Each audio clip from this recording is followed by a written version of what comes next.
What's going on? This is your man John Fortune, your host of the Frustrated Fan Sports Show. And today we're going to have to talk about the offseason. I know that there's so many people talking about the offseason and drafts and free agency and stuff like that. But before we go there, we have to go back. We have to see what was going on. And part of this, of what happened back then, is also what we're going to do in the future. And today, I'm going to talk about the thing that we need to pay attention to the most. This is the third year coming up. This will be the third year for our 2024 draft picks. And we need to run down these guys. And running down these guys give you a better opportunity to really evaluate and say for certain what it is that you actually need versus what did you do and what mistakes did you make. And we're going to go through this. You got to remember, we had 9 draft picks in 2024. 9. And of those 9, we got some contributors, but when you really analyze it from a standpoint of what did you really get from that class, how much of it are you really comfortable with? How much of it do you really feel good about? Because when you really go down the list, it's going to be something. And it's going to be something that you're going to have to really think about long term of, do we move on or do we keep trying? And sometimes you have to sit up there and say, let's cut our chances and let's keep it moving. Some guys, I don't know. But we'll start, but I'm going to go ahead and start going down this list. And I'm going to give you my assessment of every guy and what I think. So let's start off with our number 1 guy, Jayden Daniels. He is our guy. He's our quarterback. I don't feel as uncomfortable as others do about the so-called him being injury prone. I don't think that's the case. I think that we were in a bad luck season where injuries was just all over the place. And I think that Jayden needs to have a bounce back type of year. I think that so many people got excited about how Caleb was looking and how Drake May was looking and how Drake May is looking and all that, and forgot that Jayden Daniels has even higher elite athleticism and ability than those 2 guys. It's the whole thing of what have you done for me lately, and if this season doesn't say that about Jayden Daniels, especially with how people are talking about him and how it's like, well, we should have had Drake May, all that type of stuff. Jayden Daniels needs to bounce back season, and I think he will have it. Next is Jerzon Johnny Newton. At this point, is he a starter or is he just a jag? Just a guy. I mean, because at this current moment, I don't see his impact at all. Could it be because of who his, veterans are? When you think about somebody like Daron Payne, did Daron Payne really show him how to be a better professional? What about Javon Kinlaw? Do you think Javon Kinlaw really showed him how to really be a great professional? I don't know. And to be quite honest, I mean, even though it's year 3, I don't see anything that has come down the pipeline that will make me excited about the possibility of not drafting a defensive tackle in this upcoming draft or not looking for a defensive tackle in free agency. Johnny, he did a couple things coming down towards the end of the season, but I still wasn't impressed with what he was and what he actually is. Now, numbers might say something different, but I just don't see it right now. And again, this is year 3. Is he a starter or is he a Jag? I mean, is he one of these guys that you just have in your rotation and you and to give other guys a breather, you bring him in and he plays a couple of series and then he goes right back out? What is he really? Like I said, to me, again, currently right now, he doesn't stop me from drafting a guy. He doesn't stop me from going into free agency for a guy. Next is Mikey Sanderstill. Is he an outside corner or is he an inside corner? Currently right now, in my personal opinion, he's like the Taylor Heineke of defense. And the reason I say that is because every time there's the talk of him playing outside full time, there's always this thing where people think that there's somebody just better than him.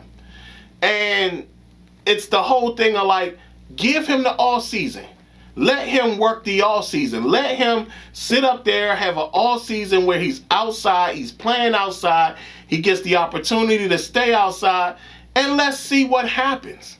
Why is there a rush to sit up there and constantly move him inside, and you sit up there and you see that it's not working for him on the inside? Give him the chance to play outside. Give him an opportunity to stay outside. Because again, you're talking about this guy is a takeaway machine. You're talking about in 2 seasons, I think he has like 7 picks in 2 seasons. I mean, that's pretty substantial for a guy when you talk about him taking away the ball. And understand this, we can make the mistake with him and he can go right up the road to Baltimore and go right back into that Jesse Minter defense and be angry at how here's another defensive back not here that's doing well somewhere else. We know his talent. We see his talent. It's time to now put him on the outside and give him an all season on the outside. Let him play outside so we can really see what we got in him, because again, he takes the ball away. Does he at times make risky plays? Yeah, but that's part of taking the ball away. Is at times you got to make a risky play to get the ball. So again, that's one of the ones that inside or outside, choose one. Next is Ben Sinnott. Is he more than a 3rd or 4th tight end? I mean, when you really analyze it, when it comes to Ben Sinnott, I mean, he hasn't done anything that has been impressive. And it's a far stretch from what he was back at Kansas State. It's just that I don't see him as much more. Again, he in his current state, he does nothing to prevent me from drafting a guy or signing a guy. And to be quite honest, I would actually feel more comfortable signing a guy or drafting a guy than to trust Ben Sinnott being my number 2 or even my number 1 tight end. It's just not there for me. And no matter what goes on, I don't see it getting any better as he goes down the line. You're talking about the best play we saw him was a fake punt. I think it was a fake punt or a fake field goal, something like that, where he caught the ball, but he was out there by himself. We don't see him running routes that are impressive, getting separation, catching over guys. We don't see a Gronk type of tight end. Hell, we didn't even see a Zach Ertz type of tight end out of Ben Sinnott. And at this point right now, I only see him as a 3rd, maybe even a 4th tight end on the roster. And with that, I just don't see it. Next is Brandon Coleman. Where does he line up? Where does he land on the line? Like, where does he really land on the line? You're talking about currently right now, he's a man without a position. I mean, if they bring back Chris Paul, that means right tackle, right guard, center, left guard, and left tackle are all taken. And this is a guy in his rookie season that didn't play awfully in his rookie year and showed that he could play tackle. I mean, to make the trade for Laramie Tunsil and not give him an opportunity to again do it again, playing tackle again for the second time in a row, because everybody was talking about, oh, he'll be better at guard, and you see that wasn't the case. Why did he not get the opportunity to play tackle, left tackle again? Because, like I said, he played pretty well at that tackle position. He wasn't the greatest, but what do you expect? Nobody's saying anything about Josh Connerly, who, as time went on, got better. He wasn't the greatest at right tackle, but he got better. And Josh Connerly's going to be going into a second year at right tackle playing well. Why didn't we give Ben Coleman the exact same thing? And we're talking about, like, again, this could be a guy that could end up going somewhere else and be stellar. But because we haven't given him the opportunity, similar to Mikey Sandersteele, well, if you don't give a guy a chance, then how do you know what you got in the guy? And the guys you do give a chance, they haven't really shown up towards anything. So again, where does Brandon Coleman land on this line? Because right now, they bring back Chris Paul. He's an odd man out. And again, I don't think his natural position is guard. I think his natural position is tackle. Left tackle, to be specific. What? Say the Laramie Tunsil deal doesn't happen. Now you done missed out on a whole year of him playing tackle, which means he'll actually be going into his sophomore year of playing left tackle instead of going into his third year playing left tackle.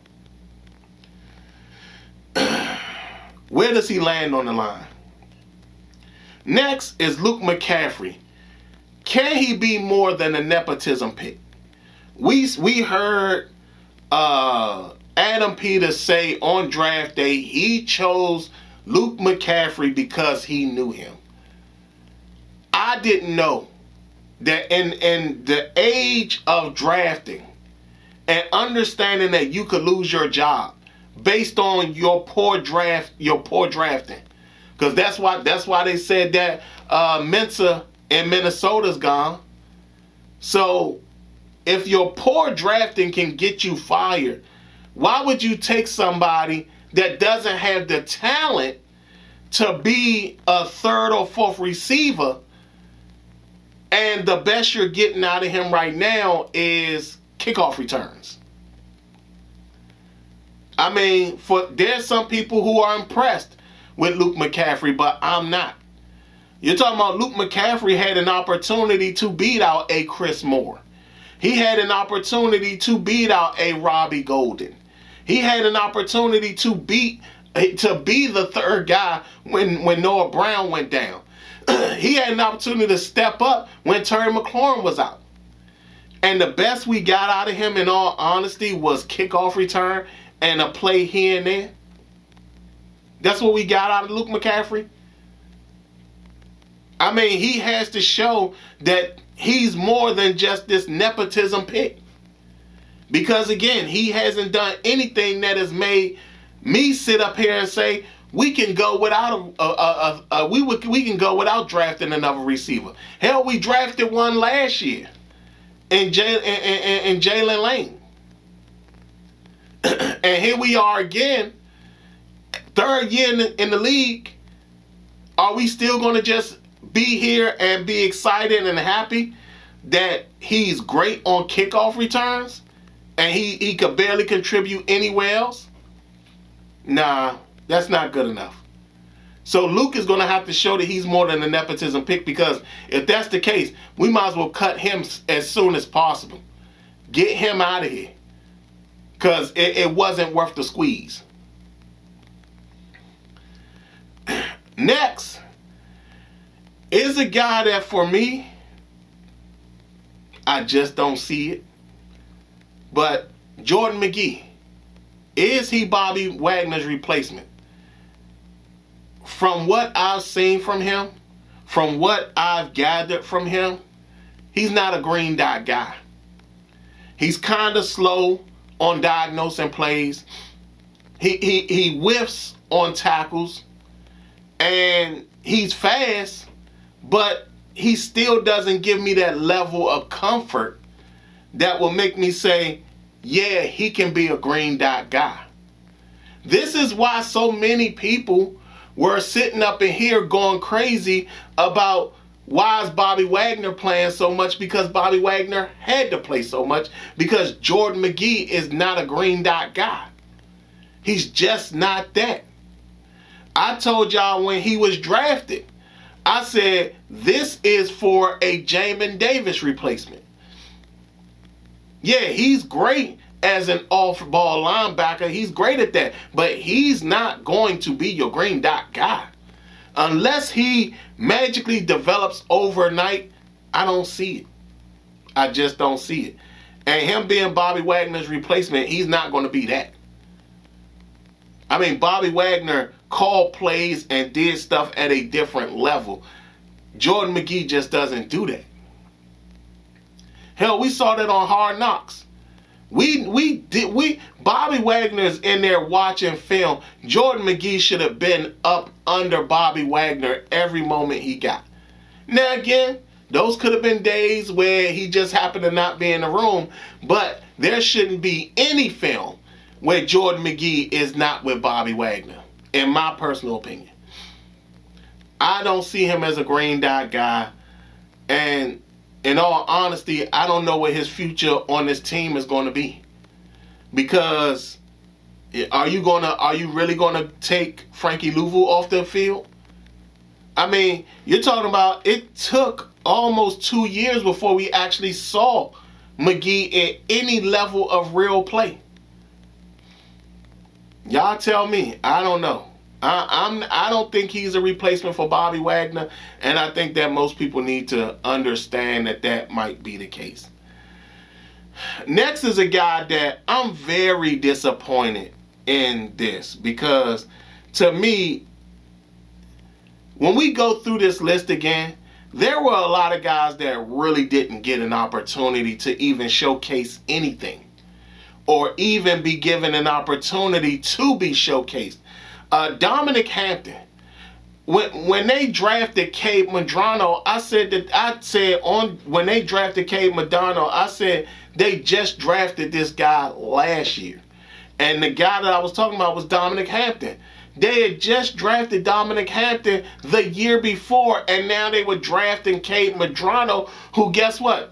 Still ain't really seen him either.